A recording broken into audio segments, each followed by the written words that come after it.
The 1977 film, Close Encounters of the Third Kind, took its name from the third level of the scale, which was probably the first time that the idea was introduced into collective consciousness. This terminology and the classification system behind it were initially proposed by Dr. Joseph Allen Hynek in his 1972 book, The UFO Experience, A Scientific Inquiry. Promotional materials for the movie showcased the three levels of the scale, and Hynek himself made a cameo appearance in the film's conclusion. Dr. J. Allen Hynek, 1910–1986, was an American astronomer, professor, and ufologist primarily known for his research on UFOs. He served as a scientific advisor for the U.S. Air Force's UFO studies, including Project Sign, Project Grudge, and Project Blue Book. Following his work with the Air Force, Hynek conducted independent UFO research. In his original work, he classified all encounters with UFOs into 6 categories, with 3 falling under sightings beyond 150 meters, 500 feet, from the witness, and only those falling within 150 meters, 500 feet, being classified under the 3 different types of close encounters. He argued that close encounters should occur within this range to minimize the possibility of misidentifying conventional aircraft or known phenomena.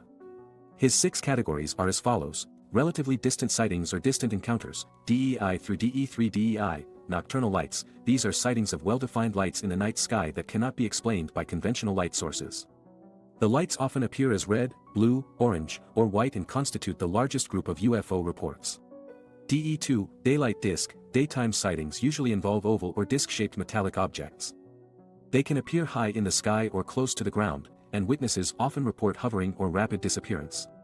DE3, radar visual cases. These cases involve unidentified blips on radar screens that align with visual sightings by the same or other witnesses. Relatively close sightings or close encounters, CEI through CE3 CEI, close encounters of the first kind. This involves sightings of one or more unidentified flying objects, UFOs. It encompasses sightings of flying saucers, unexplained objects in the sky, or strange lights for which there is no rational explanation. CE2, close encounters of the second kind. In addition to a UFO sighting, there is associated phenomena accompanying it. This can include crop circles, terrain damage, frightened animals, electronic or mechanical interference, gaps in memory, lost time, heat or radiation, paralysis, or other unusual physical occurrences. CE3, close encounters of the third kind, UFO encounters in which animated entities are present, including humanoids, robots, or individuals who appear to be occupants or pilots of a UFO. Hynek's close encounters of the third kind, CE3, deliberately refrained from using terms like aliens or extraterrestrials to refer to UFO occupants. Hynek believed that there was insufficient evidence to determine the objective physical reality of these beings, their origins, or their motives. However, I personally do not share the same reservations, and I will use the terms aliens, extraterrestrials, and ETs interchangeably. Having said that, it's worth noting that not all entities encountered can definitively be attributed to being from outer Earth. They could potentially originate from inner Earth or even possess supernatural origins. The classification system developed by Hynek provides a framework for understanding and categorizing UFO encounters based on witness testimonies, physical evidence, and reported phenomena. In addition to eyewitness reports, evidence supporting the presence of something unusual falls into several categories. Physical traces. These include compressed and dehydrated vegetation, broken tree branches, and imprints in the ground. Laboratory analysis of soil samples from areas where UFOs were seen close to the ground may reveal heating or chemical changes not present in control samples.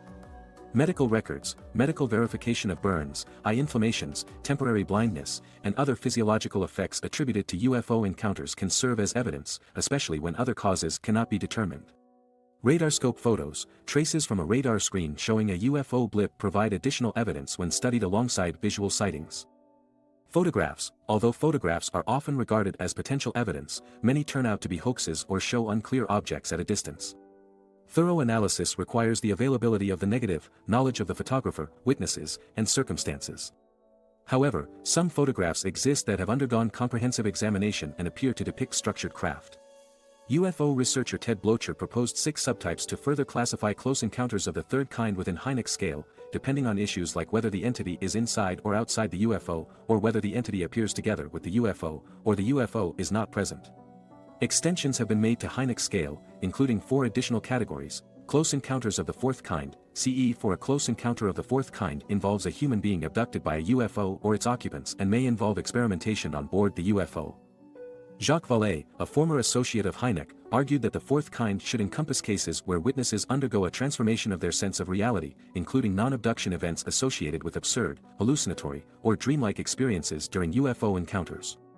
Close encounters of the fifth kind, CE5. A close encounter of the fifth kind refers to human-initiated contact with extraterrestrial life forms or advanced interstellar civilizations, involving direct communication between aliens and humans.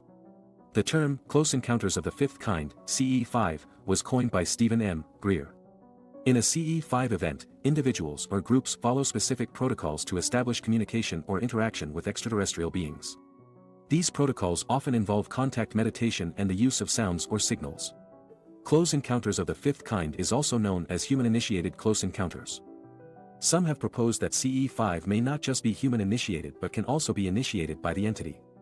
Communication can occur through audible means or through forms of mental/telepathic communication. Under this broader context, we can include channeling of ETs as belonging to CE5. Close encounter of the sixth kind. This kind entails a UFO or its inhabitants directly causing permanent injury or death. However, some argue that this category is unnecessary as CE2 would have already included physical manifestations, including injuries or death. Although rare, deaths, often radiation-related, have been attributed to close encounters with UFOs and their occupants. Close encounter of the seventh kind, the most controversial type. A close encounter of the seventh kind refers to a human and an extraterrestrial mating to produce a hybrid being. These classifications and extensions provide a comprehensive framework for assessing and analyzing the various types of encounters. If you have ever experienced any of the 7 close encounters, we would love to hear about it. Please share your experiences in the comments below.